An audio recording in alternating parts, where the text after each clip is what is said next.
Good morning once again, everybody. Cliff Nicholson live at the Skytrak Weather Center, and thanks for hanging in there with us while these thunderstorms pass through the region. I kind of had to pop off the air and check out the rain outside, go to the news department and see if anything was cooking in there. And I got our weather sticks working again, which give us, well, tell us how much rain fell.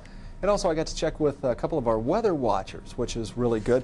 Real nice gentleman we have as a weather watcher, Larry Eastup, gave a call. He lives in Crawfordsville and said it's absolutely pouring in Crawfordsville. He's had a 50-mile-per-hour wind gust this evening, and he braved the elements, ran out. He's a good weather watcher. He's a good man. He braved the elements and went out. Look at his rain gauge. His rain gauge read 1.5 inches, folks. He got 1.5 inches of rain. So this is definitely a deluge. He says also with the lightning that he's had some temporary power outages, and that there's been transformers zapped quite a few times. He said the lightning is really the main thing, although 1.5 inches of rain, that's a ton of rain. But the lightning has been the big deal for him, and he said it was still dancing around out there. Good thing is no hail, so that's positive. At least nobody's getting their cars down around here. Tom up in Logansport, the storm's already passed there, but he said he picked up 1.1 inches of rain from those storms. Let's go to our sticks, Kathy, if we can. The sticks basically are automated weather stations. And now we have to remember that these things start at midnight. This is not since the rain originally started falling. They automatically zero themselves at midnight. So just within the past half hour, Crawfordsville has picked up an additional nearly 4/10 of an inch of rain, again since midnight. Look over there to Carmel, up in southern Hamilton County there, over 1/2 inch of rain in the past half hour. Muncie, you folks, nearly 1/2 inch of rain in the past half hour. And right now it looks like this storm is moving into Greenwood, and Greenwood right now is measuring nothing, but to tell you the truth, I can't remember if the Greenwood rainfall gauge is working or not, but we'll find out here pretty soon, because take a look at Skytrak dual Doppler radar here, and you'll be able to see that the cell is basically right over Greenwood right now. Matter of fact, let me put it on the 25-mile wide scan again, and we'll be able to see this. Whoops, the old ghosting effect came back in, so I'll see if I can affect that at the, or I mean fix that at the same time. Shadowing, I guess. I'm getting all my terms mixed up here. Yeah, here we go. Okie doke. You can see that Greenwood, you folks are getting nailed right now with a hefty storm as it's moving through the area there. Here in Marion County, again, as I say, I just went and looked out the window and we're getting some pretty decent rain. It's not, I really wouldn't consider it a deluge, and I didn't see any outrageous winds with it. But we are certainly picking up some rain at this particular time. Just in case you're tuning in, folks, I'm Cliff Nicholson, live here on the Skytrak Weather Network, and we're watching the storms as they move through. We have no weather watches and no weather warnings.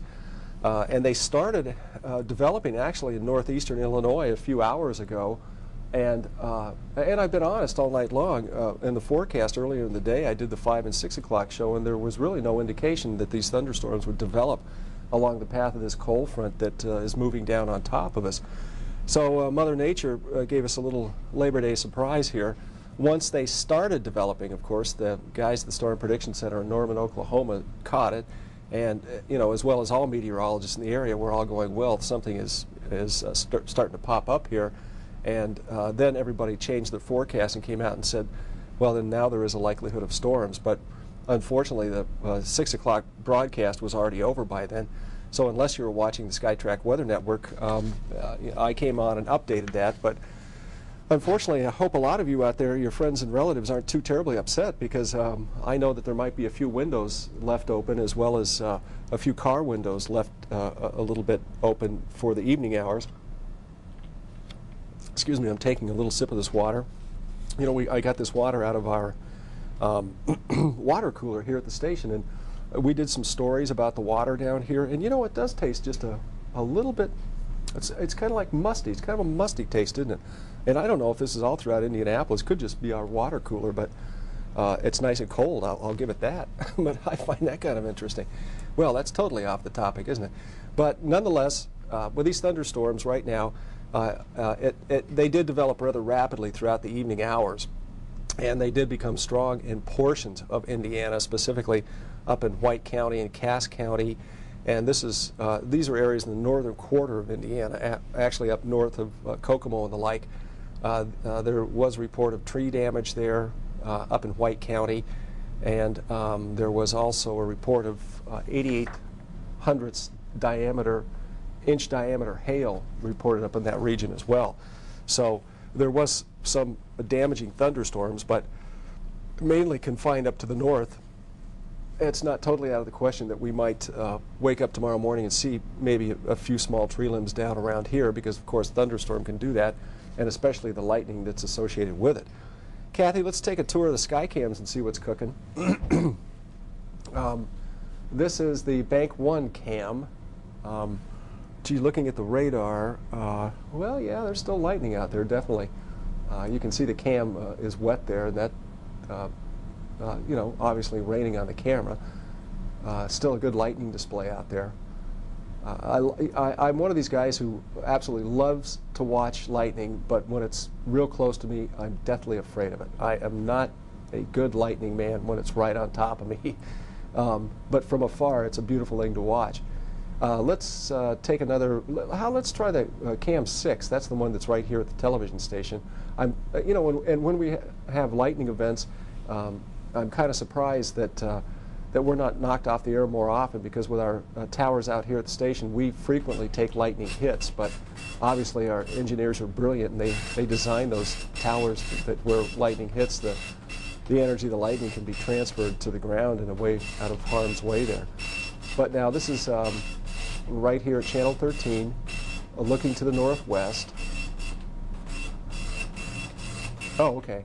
What happened to the north wind, Kathy? Kathy said she just had 2 cameras. It's gone. And you mean was it hit by lightning, or is it just totally blacked out? Ah. Yeah, well, you know what happens too at that altitude? I believe that's our highest. Well, let's take a look at that north cam just for the fun of it. Yeah, see, there it is. You know what happens? That thing is on a television tower that, as I mentioned earlier here, is up at about 800 feet, maybe even a little higher than that, 820 feet or so.